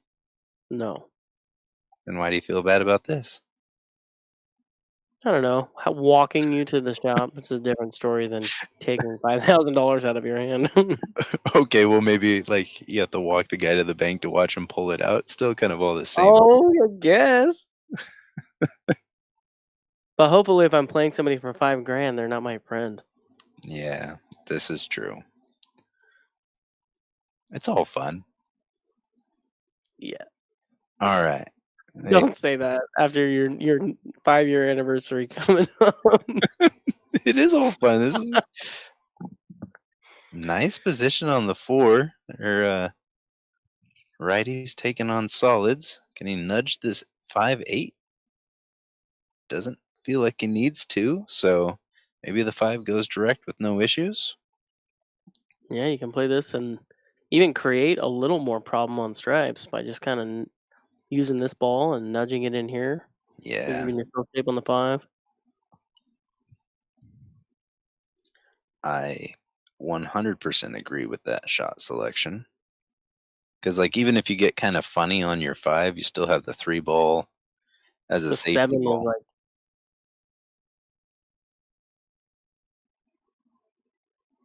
Did we freeze?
Can you hear me, Zach? Hear something. All right. I'm going to pull up the YouTube, make sure that we're being heard there as well.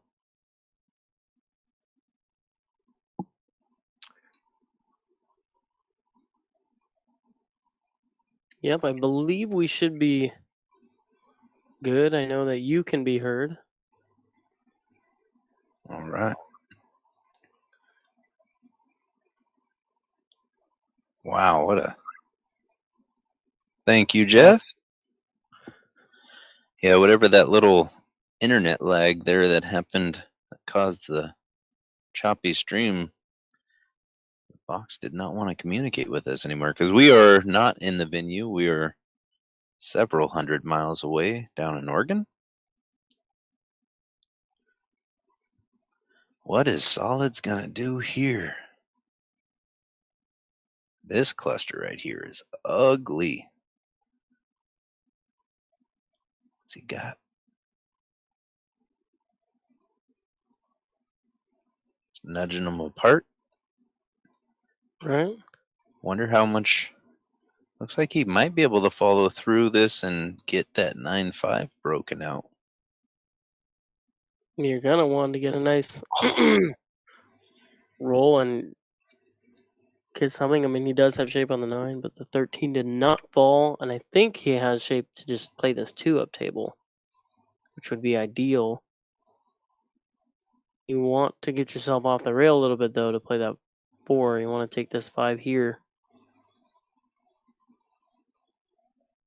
Or play the 1 now. Yeah, kind of leaving the options of... Not quite enough angle to comfortably stun out for the 5. It is doable. Like that. Just going to play for the 5 in the side. How do you get down on this 1 ball, though? That's the question. Play with a little bit of inside and send the cue ball. That's a lot. A lot to ask for. Oh, when he tried it. Drills it, though. Like, I mean, great pocket. I mean, cue ball position from there was, as you heard from my side with Zach's lines, that was very tough, and he hit that ball really good just to get that ball in the pocket. What's he looking at? Kicking it into the side? He might be looking at kicking it into the corner off this point right here with some spin.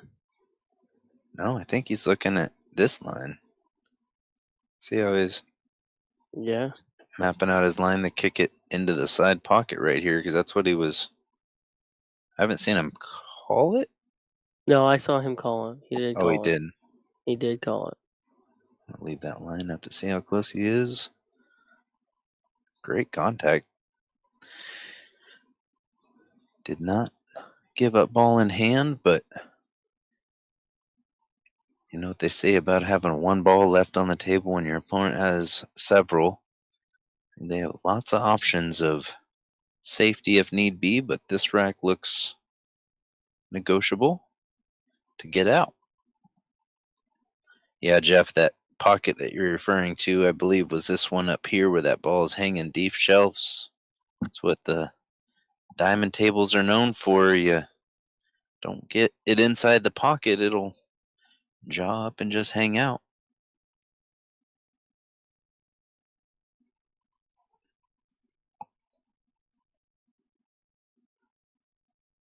Slow. Watch out. Watch out. Poof.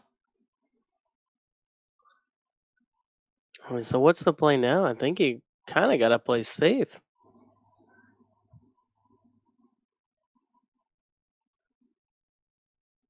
He agrees with you. But is this gonna play the old Efren? Oh, he's gonna He's going to kick kick. underneath.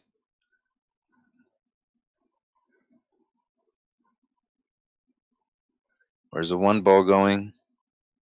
Where's the 1 ball going? My God. From disaster to Now tricky. Just play another safety.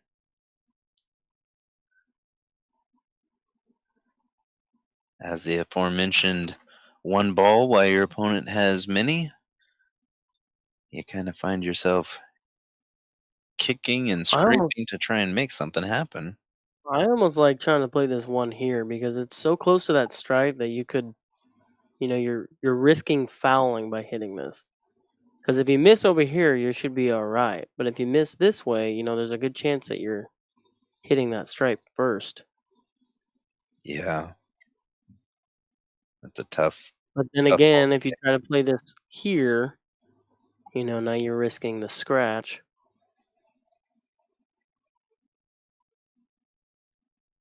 Yeah.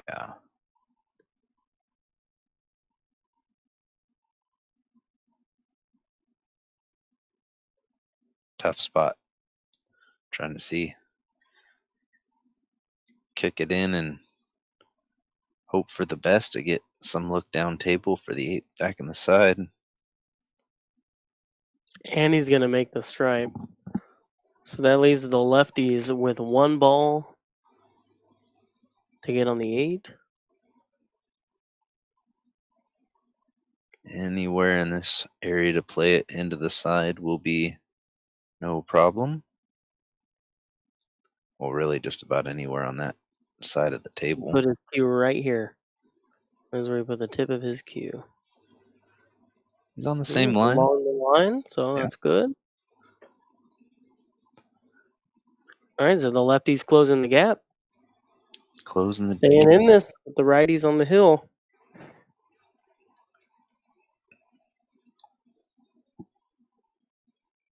What's your look at playing pool when, let's say, you're playing a race to 7 and you're down 4-6? What's going through your head? How are you playing? Are you changing anything? Are you doing anything differently than if you were leading 6-4?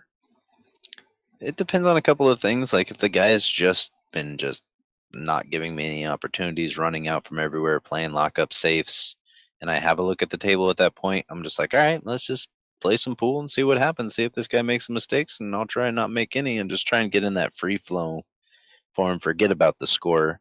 But if I've been making mistakes and slow rolling balls and just kind of like, not playing confidently, I will just do whatever I can to try and get my confidence up and just play whatever best game I can from there. And say, if I'm going to lose, at least I'm going to put some more games up on the wire and make this guy have to beat me. Like, you got to beat me. I'm not just going to lay down. How about you? Yeah, I'm kind of along the same lines. I mean, I find myself when I'm starting to get down, maybe early on in a match or towards the end, I kind of just try to free flow a little bit, and I don't let the score get to me because that can cause a lot of issues in my stroke. Really, when I really look at the score rather than look at the table. Yeah. Anything that's getting you inside your head about what can go wrong from there is going to be your worst enemy. Taking on solids is 4 ball. I like solids. The 4 ball is going to be your problem ball.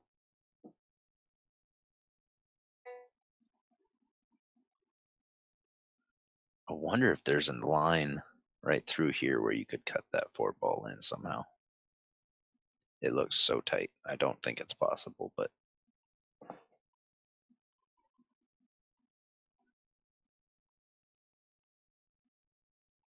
because like breaking all of that out is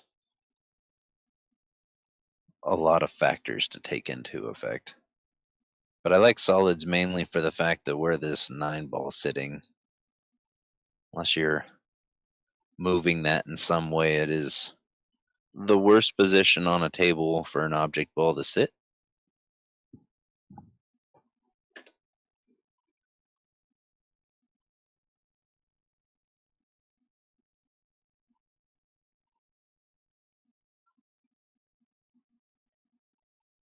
Zach's telling me he got lots of lag and had to reload because he's not seeing the screen. A lot better now. All right. A quick refresh.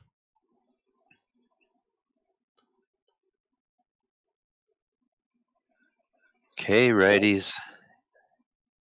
Got the complex stripes on this table. Look at this almost circle right here. Or half a circle, I should say.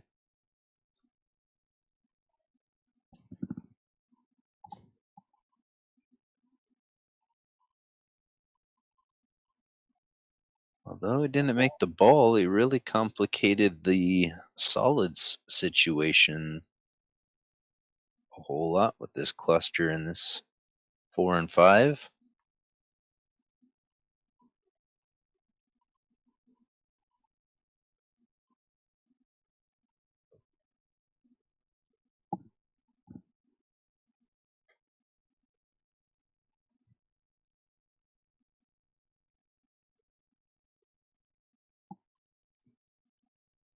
Well,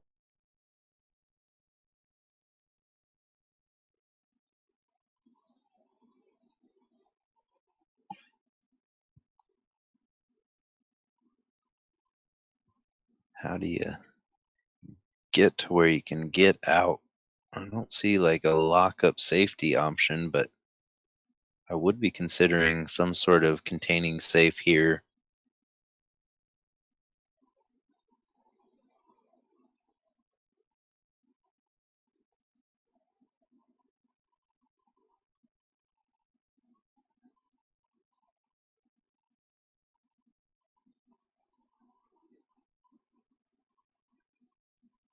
All right, well, maybe this 4 ball goes in the top or bottom right corner, or you can draw the 6. No, gonna slow roll it, gets it in.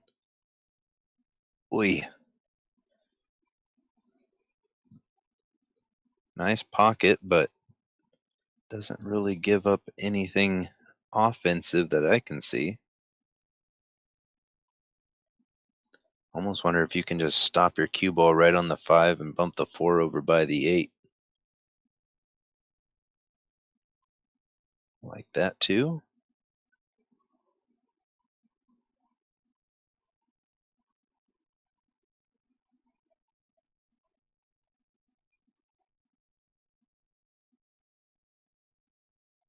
Are gonna see a return safety here.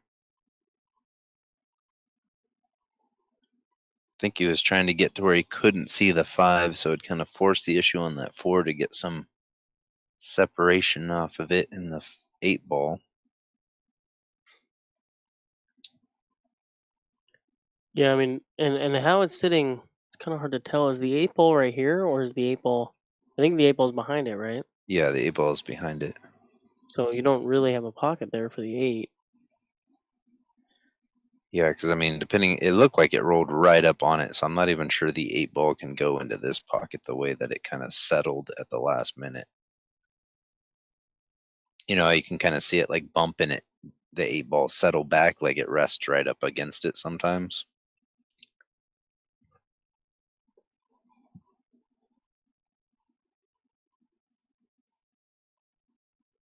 Oh no. Oh,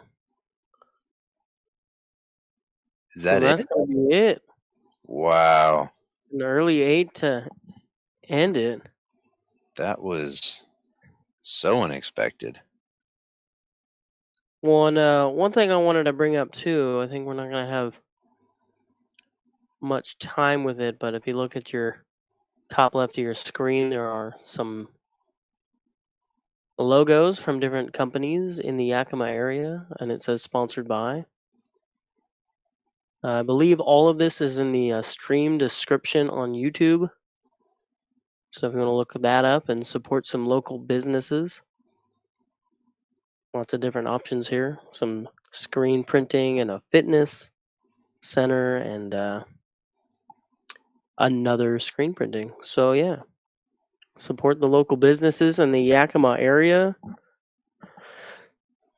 You know, Rich Fear, we got some money thrown around. Rich is taking pictures of the righties. That's this guy right here, birthday guy. Rich Fear, happy birthday, buddy.